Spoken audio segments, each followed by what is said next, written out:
এটা হচ্ছে আমার গাড়ি। আজকে কিছু গুরুত্বপূর্ণ জিনিস শেখাবো, যেটা যারা নতুন গাড়ি চালাতে শিখছে তাদের জন্য খুবই গুরুত্বপূর্ণ। নতুন কিছু জিনিস শেখাবো, যারা নতুন নতুন গাড়ি চালাতে শিখছে তাদের জন্য খুবই গুরুত্বপূর্ণ জিনিস হচ্ছে এটা। দেখাচ্ছি হাই হিল এবং ডাউন হিল কীভাবে গাড়িটাকে কন্ট্রোল করে উঠাবো তা দেখাচ্ছি। হাই হিলে গাড়ি চালাতে শেখার জন্য প্রথমে যেরকম একটা ভালো জায়গা নিয়ে নেবা, এরকম একটা ঢাল জায়গা, সেফ জায়গা নেবা, যেন কোনো লোকজনের ভিড় গ্যাঞ্জাম না থাকে, না হলে মিস্টেক হলে দুর্ঘটনা হতে পারে। এরকম হাই হিলের জায়গাতে গাড়িটা প্রথমে দাঁড় করাতে শিখবেন। সেই গাড়িটা এই হাই হিলে কীভাবে, এই যে আমি হাই হিলে উঠছি, 1 নম্বর গিয়ার দিয়ে হাই হিলে উঠলাম, এখানে মাঝখানে দাঁড়িয়ে গেলাম। গাড়ি এবার পিছনে যেতে দিতে হবে না। আমি আমার পায়ের দিকে দেখাচ্ছি, পায়ের দিকে এই যে ক্লাচ এবং ব্রেকে পা দিয়ে আসি। এবার গাড়িটা আমি ক্লাচ ছাড়লে তো ব্রেকের থেকে পা নাড়লেই গাড়িটা কিন্তু পিছন দিকে যাবে, এবং ক্লাচ ছাড়লেও গাড়িটা স্টার্ট পড়ে যাবে।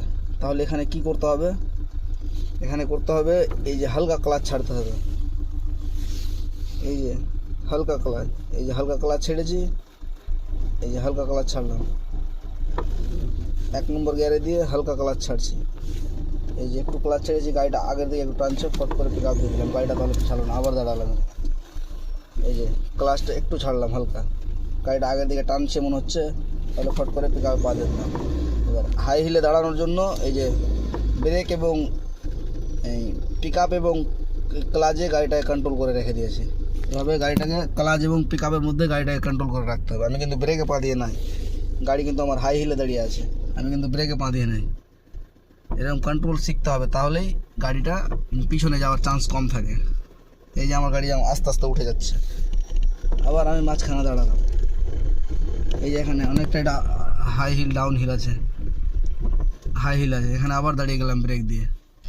আর গাড়িটাকে আমাকে কন্ট্রোল করতে হবে ক্লাচ এবং ব্রেকে, ক্লাচ এবং পিক আপে।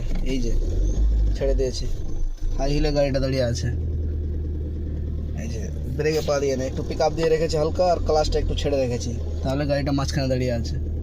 তাহলে এভাবে গাড়িটা তোলা যায়। প্রথম ক্লাচ এবং এর এক্সেলেটারকে একসঙ্গে করে গাড়িটাকে কন্ট্রোল করতে শিখতে হবে, তাহলে গাড়িটা আর পিছনে যাওয়ার চান্স থাকে না।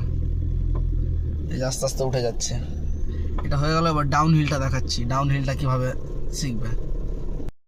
আবারও ডাউন হিলটা দেখাচ্ছি, গাড়িটা ঘুরিয়ে আবার এখানেই দাঁড়ালাম, এই যে আমি আবার ক্লাচ এবং ব্রেকে পা দিয়ে আছি, গাড়িটা ঠিক দাঁড়িয়ে আছে। এবার আমি ব্রেক থেকে পা টানলে কিন্তু গাড়ি